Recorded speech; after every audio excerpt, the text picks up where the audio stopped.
નમસ્કાર દર્શકો, India 7 news સાથે ફરી એકવાર હું મારિયા ખાન. જોઈએ આજના મહત્વના સમાચાર.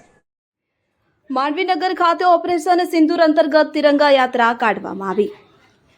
પ્રધાનમંત્રી નરેન્દ્રભાઈ મોદી સાહેબના નેતૃત્વમાં આતંકવાદને નેસ્તનાબૂદ કરવાની પ્રબળ કટિબદ્ધતા સાથે ભારતીય સેનાના શૂરવીરો દ્વારા હાથ ધરાયેલા ઓપરેશન સિંદૂર દેશની સુરક્ષા અખંડતા માટે એક ઐતિહાસિક પગલું છે. આ તિરંગા રેલી માંડવી આશાપુરા માતાના મંદિર થઈ જૈન દેરાસર થઈ સુપડી વિસ્તાર ખાતે સમાપન કરાયું.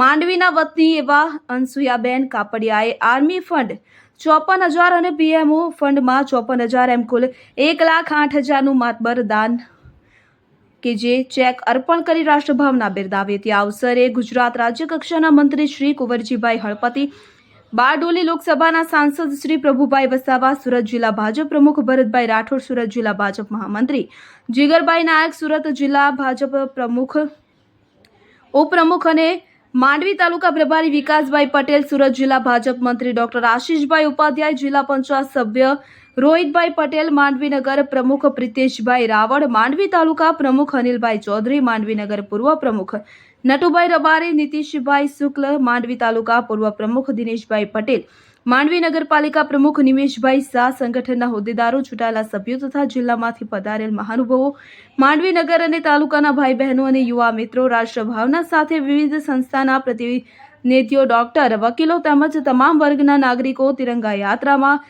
ઉત્સાહભેર જોડાઈ રાષ્ટ્રભાવના ઉજાગર કરી હતી. રિપોર્ટર ઈશ્વર સોલંકી, માંડવી.